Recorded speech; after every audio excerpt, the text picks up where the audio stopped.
परंतु त्याच्यामध्ये आपण गुंतलो, हे आपलं मन त्याच्यामध्ये गुंतलं, ते आता भगवंताकडे जात नाही. परंतु संत महात्मे म्हणतात, उठा आता तरी जागे व्हा, उठा जागे व्हा रे आता, स्मरण करा पंढरीनाथा, भावे चरणी ठेवा माथा, सुखवी व्यथा जन्माच्या, आता तरी जागे व्हा, सावध व्हा. तुकाराम म्हणतात, सावध झालो हरीचा आलो जागरणा, सावध देखील झालो आणि हरीच्या जागरणा सुद्धा गेलो. म्हणजे भगवंताचं नामस्मरण सुद्धा करू लागले. परंतु आपलं मन काय संसारापासून बाजूला जात नाही. आपलं मन कधी घरी जाईल सांगता येत नाही. पहिलं मंडळ, तुमचं मन कधी घरी जाईल आणि कधी कपाटातल्या साड्या मोजून येईल सांगता येत नाही. असंच एका ठिकाणी कीर्तनाला गेल्याच्या नंतर कीर्तनामध्ये बसलेल्या मावशी सारखं वरती हात करायच्या, खाली हात करायच्या, वर हात करायच्या, खाली हात करायच्या. आता मला वाटलं आजी भगवंताचं नामस्मरण करतात, कीर्तनामध्ये बसल्या म्हटल्याच्या नंतर त्या, कारण बसल्याच्या नंतर असं नामस्मरण करावं. तुकोबराय म्हणतात, असो ऐसा कोठे आठवची नाही, दहीच विदेही भोगुदशा, दहीच विदेही भोगुदशा, दहीच विदेही भोगुदशा, दहीच विदेही भोगुदशा, आठवची नाही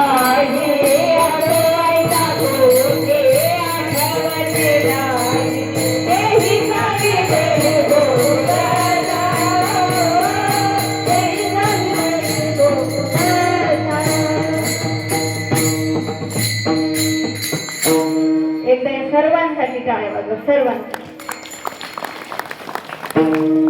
विठ्ठल विठ्ठल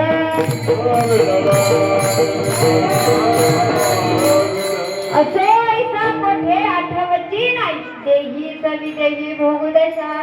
कीर्तनामध्ये बसल्याच्या नंतर किंवा भगवंताचं नामस्मरण करत असताना असं करावं की आपण काय करतो, कोण आहोत आणि कुठे आहोत याचं देखील भान राहिलं नाही पाहिजे.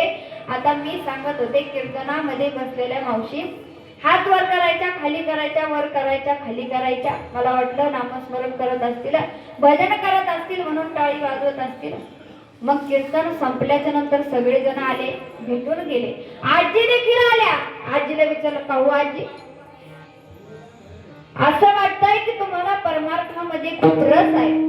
कारण मी संपूर्ण कीर्तनामध्ये बघत होते, तुम्ही वर हात करायच्या, खाली हात करायच्या, मला वाटतं भगवंताचं नामस्मरण करत होत्या.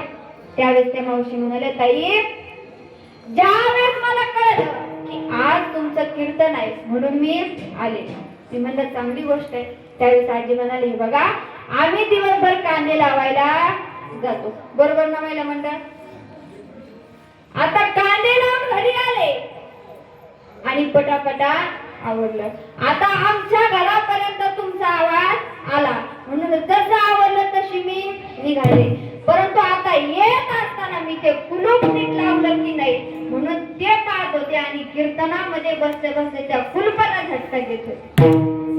म्हणजे आजीचं मन कीर्तनात नाही तर घरच्या कुलपाकडे होतं. मग आता मला सांगा, आजी कीर्तनामध्ये नव्हत्या तर घरी होत्या, पण आजीला घरी नेलं कुणी?